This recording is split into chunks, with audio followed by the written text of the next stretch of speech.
dozens of U.S. executives are expected to travel to Beijing this week and attend the China Development Forum. It kicks off Sunday. The Wall Street Journal reporting that China's Xi Jinping plans to meet U.S. CEOs in Beijing next week. The meeting is set for Wednesday and, quote, ensures Chubb CEO Evan Greenberg, along with Stephen Orlins, president of the National Committee on U.S.-China Relations, along with Craig Allen, president of the U.S.-China Business Council, all expected to attend, along with the usual suspects like Ray Dalio and Larry Fink. Yesterday, Apple CEO Tim Cook was in Shanghai for the opening of the company's newest store in Shanghai. Joining me right now is AFPI Senior Fellow and the Chairman of the China Policy Initiative, DC International Advisory CEO, and former Deputy National Security Advisor for Dick Cheney, Steve Yates, back with me. Steve, thanks very much for being here. I feel like the sentiment around China has changed very much on a corporate level. You've got lots of opportunities for CEOs to look for alternatives to the China supply chain. You've got Goldman Sachs telling clients China is uninvestable, and yet this group is still headed to Beijing next week. What are you expecting?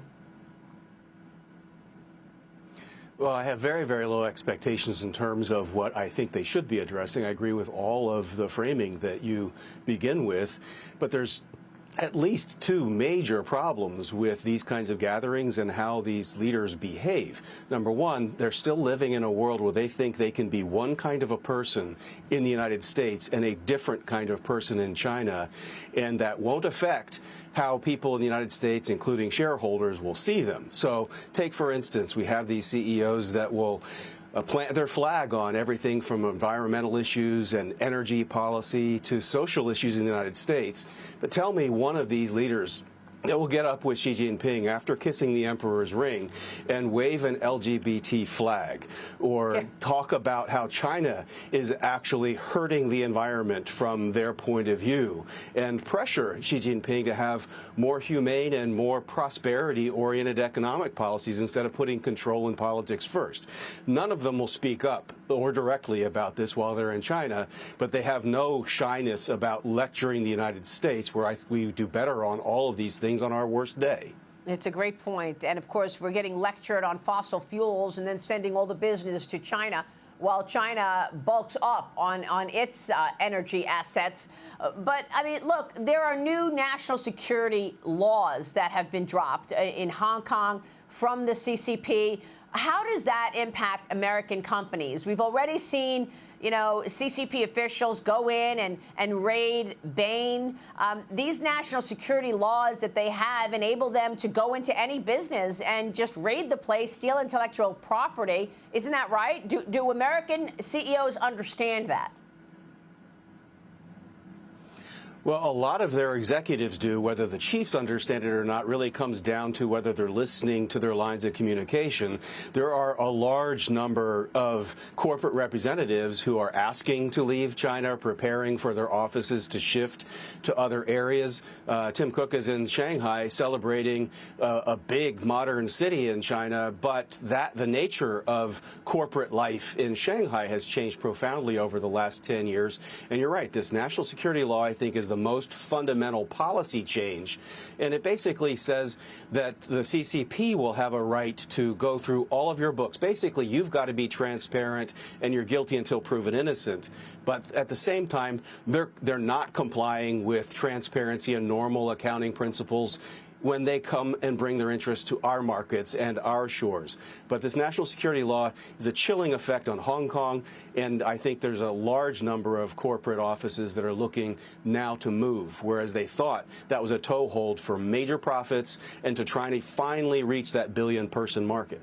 Yeah, you made such a great point just there, and it just astounds me that Joe Biden, while vice president back in 2013, 2014, signed a memorandum of understanding to allow thousands and thousands of Chinese companies to trade on our exchanges and not follow the standard accounting rules. So, I mean, these Chinese companies are on our exchanges. They're not following the same accounting rules from the SEC that everybody else is following.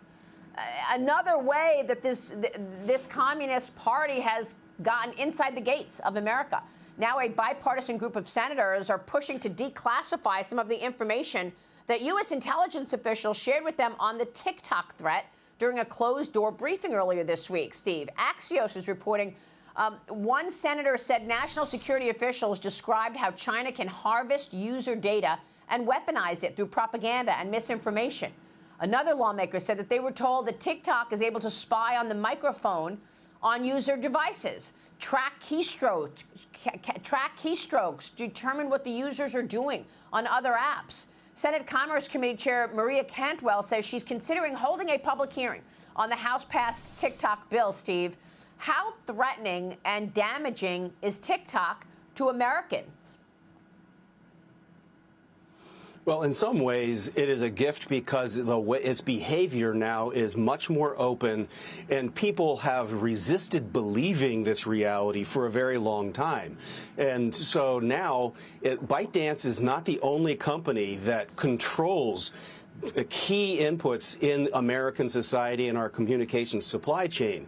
It should be a significant wake-up call about this issue of hostile government ownership and control over vital infrastructure for our American way of life. It's why we can't have the People's Republic of China be the dominant source for the supply chains that run our smartphones, smart devices, even the communications in our cars.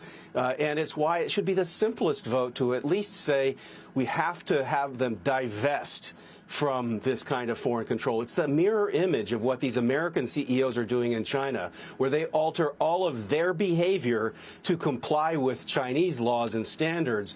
But ByteDance has gone around what would be normal requirements and accountability in the United States. And so that's a big issue across social media and technology, but we ought to at least be able to deal with the hostile foreign ownership and control issue first. Yeah, Joe Pinion, jump in here.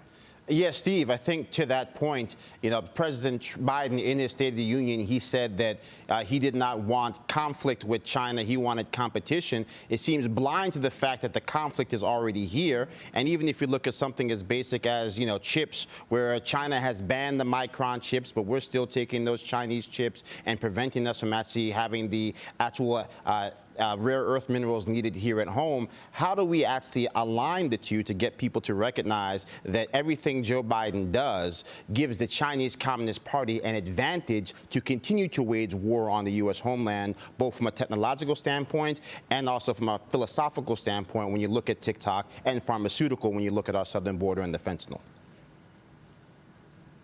Yeah, well, several very important and good points, all on target. Basically, it's the Chinese side under the Communist Party that began this notion of strategic decoupling. Part of it was to insulate against future sanctions if there was a conflict, but part of it was because they were just moving in this direction and they want control. And so it's really been late in the game for us to wake up to this reality. The other part that you make that's an important one that's been resisted for a long time is there's been a Cold War declared on us where economic, technological, and other influence operations have long been looking to divide and to malign our way of life and our institutions. And it's just, I think, way past time to start moving in the other direction.